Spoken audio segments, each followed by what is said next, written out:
Why are contemplation practices important? Are they important?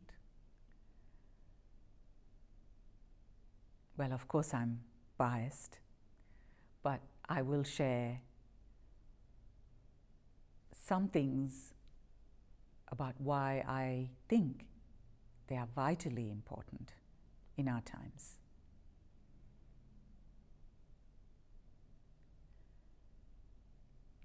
The ancient philosophies across the world knew reality as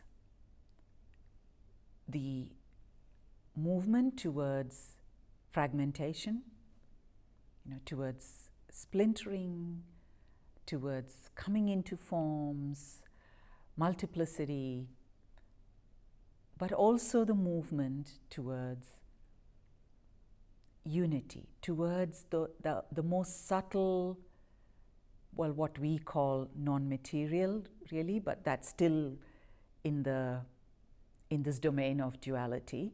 But what I'm talking about is that movement away from duality, not just towards non-duality, but beyond duality and non-duality. To that kind of silence of no word, no thought, no story. In our language, like the nothingness, the quietness. And then there was this other movement, which was to form, multiplicity,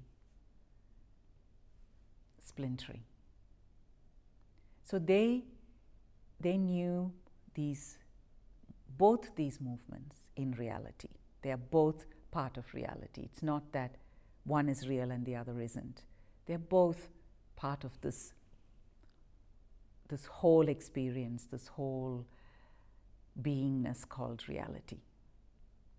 And so in ancient times, the contemplation practices were about tasting this oneness, this movement that was away from this multiplicity, from languages, from words, from thoughts, from forms, from labels, categorizations, all that, so it's that the movement that was behind all that, the source of all that.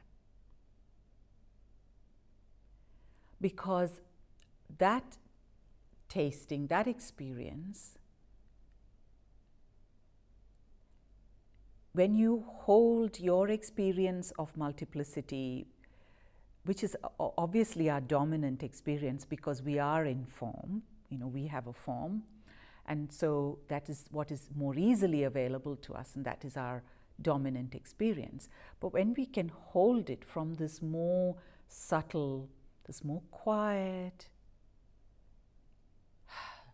what in our ways of understanding availability, less available, although it is not actually any less available. So when we could source our experience, then our experience of this multiplicity, this domain of multiplicity and form was also fundamentally different. And it wasn't different because it looks different externally, but our feeling, the reasons why we do things and how we do things become fundamentally different. Absolutely different in essential ways. And so the ancient contemplation practices were about holding that bigger, more expansive, more subtle experience of reality in between this other dimension of form, thought, word. And so this was colored, very much colored, by that more expansive experience.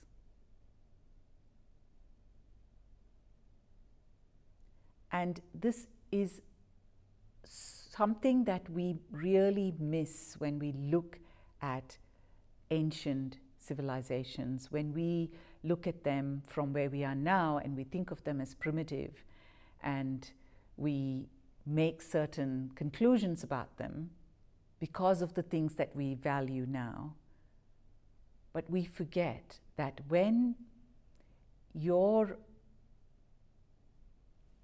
interaction comes from a different source, then the things you value, how you live, what you do, is completely different. And it may have nothing to do with whether they are primitive or less capable, but that they just make different. They have a very different ways of valuing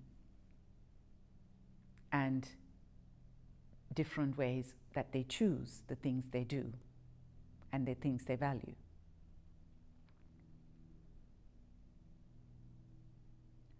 So where we have lost that, the people that knew those practices, and these were people that were revered as divinities. It was said across many ancient cultures that these practices, contemplative practices, always came through divine revelation. And that is because you couldn't source these practices, this knowing about these practices couldn't come from anything that we knew in our normal material lives. And therefore, this divine source of this practice. And so when we lost that, when we stopped valuing that, and we moved much more towards this mind-driven, human-centered ways of relating to reality, of interpreting reality, of being in reality, we moved much more towards this paradigms of mastery, of control, of naming, of defining, all of which is about trying to make something really static. You know, we want to pin things down. We don't cope very well with fluidity and this movement, you know, from material to non-material and beyond that. I mean, these are things that actually frighten us. They create terror within us. So we want to pin things down, we want to define it, we want to categorize it. And the more we do that, the more we create things that are in conflict with each other. So we have these stories, narratives, discourses, paradigms that are incongruent. So we do something here and then something else happens there, then we go there and fix that, and then something else happens here, because we don't know anymore that bigger movement of reality, which is not a thought, an idea, or a theory, but it is an embodied practice. So we don't know that anymore. And that is an intimate, deeply personal, subjective movement. However, through that, we know this totality of reality, totally beyond just our story and our subjectivity. And so as long as we story things as subjective, polar opposite, objective, we cannot know contemplation, and we cannot even see contemplation or these contemplation practices. We cannot wrap our minds around them. We cannot wrap our feelings around them, because even our feelings are storied and labeled and defined. So for me, it is so urgent and vital in our times to reclaim these contemplation practices that are truly know what it is to be contemplative. Because it's not that there is no dance. Of course there is dance and there is music and poetry and all of this in our usual ways of being, in these domains of storying and paradigms and, the material domain or whatever it is we call it. Of course, we have all that. And we don't really reject any of that when we move. It's not, contemplation is not a rejection. It's actually an embrace. It's a non-separatedness. However, dance in this domain here, there is a continuum, but it is something else there. So not all dance, not all poetry, not all music, not all philosophy is contemplative. But there is a continuum that brings it into that contemplation. And this is why the people that had direct experience of that perception, of that taste of reality, that is why they were revered, because it's only when you have experienced, tasted that unifying moment of reality that you know what are the elements of a contemplative practice. Because contemplative practices all over the world had very similar core elements. Because of course, it's not that there is cultural differences in reality. But the body of practice, of course, was nuanced, sometimes depending on the culture and where it came from. But the core elements of it came from the beings of people, shamans, priestesses, that knew this gift, that tasted, that had, that moved, this gift of that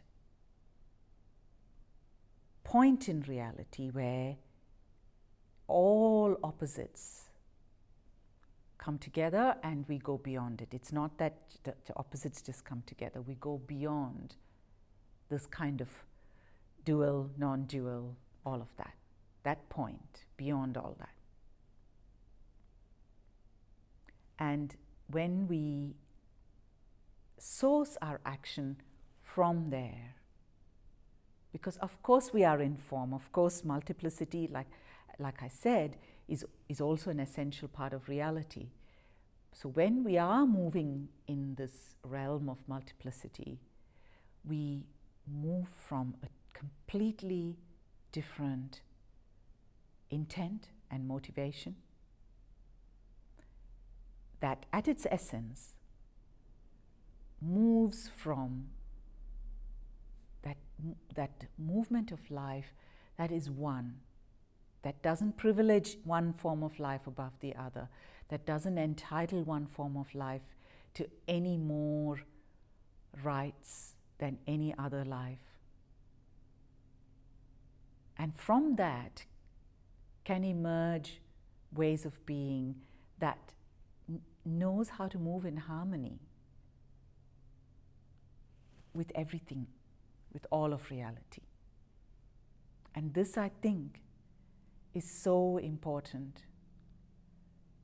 especially in these times where many of us can see the chaos of these multiple stories, and paradigms that are incongruent with each other.